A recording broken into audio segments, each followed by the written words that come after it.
সুপ্রিয় দর্শক, তো চলুন এবার একটু আসাম, বাংলাদেশ এবং ত্রিপুরার আবহাওয়ার দিকে নজর রাখা যাক। প্রথমে বাংলাদেশ আবহাওয়া অধিদপ্তর কি জানিয়েছে সে বিষয়ে একটু নজর রাখি। এখানে আবহাওয়ার পূর্বাভাসে বলা হয়েছে যে বর্ষা সমগ্র দেশেই ছড়িয়ে পড়েছে।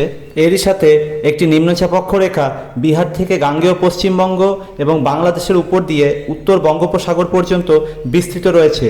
এরই প্রভাবে রংপুর, ঢাকা, ময়মনসিংহ, বরিশাল, সিলেট এবং চট্টগ্রাম ডিভিশনে বেশিরভাগ জায়গায় দমকা ঝোড়ো হাওয়া এবং বজ্রবিদ্যুৎ সহ হালকা থেকে মাঝারি বৃষ্টি হতে পারে। খুলনা এবং রাজশাহী ডিভিশনে কোথাও কোথাও বজ্রবিদ্যুৎ সহ বৃষ্টির সম্ভাবনা। তবে চট্টগ্রাম, ময়মনসিংহ এবং সিলেট ডিভিশনে ভারী থেকে অতি ভারী বৃষ্টির আশঙ্কাও থাকছে। স্থান বিশেষে বৃষ্টিপাতের প্রাবল্য কিছুটা বাড়লেও দেশের বিস্তীর্ণ এলাকায় আর্দ্র অস্বস্তিকর আবহাওয়া এবং গুমোট গরম জারি থাকবে।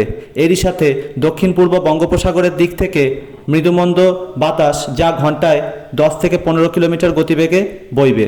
দেশটিতে গত 24 ঘন্টায় সবথেকে বেশি বৃষ্টি রেকর্ড করা হয়েছে সিলেট শহরে 83 মিলিমিটার।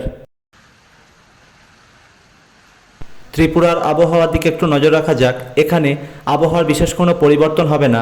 দু এক জায়গায় হালকা থেকে মাঝারি, কোথাও কোথাও এক পশলা ভারী বৃষ্টিও হতে পারে। এখানে বৃষ্টি মূলত বজ্রগর্ভ মেঘ থেকেই হবে। এখানে সর্বোচ্চ তাপমাত্রা 30 থেকে 33 ডিগ্রি এবং সর্বনিম্ন তাপমাত্রা 25 থেকে 26 ডিগ্রির মধ্যে ঘোরাফেরা করবে। বেশ ভালো পরিমাণ বৃষ্টিপাতের সম্ভাবনা থাকলেও বাতাসে আর্দ্রতা থাকার দরুন অস্বস্তি কিন্তু লেগেই থাকবে।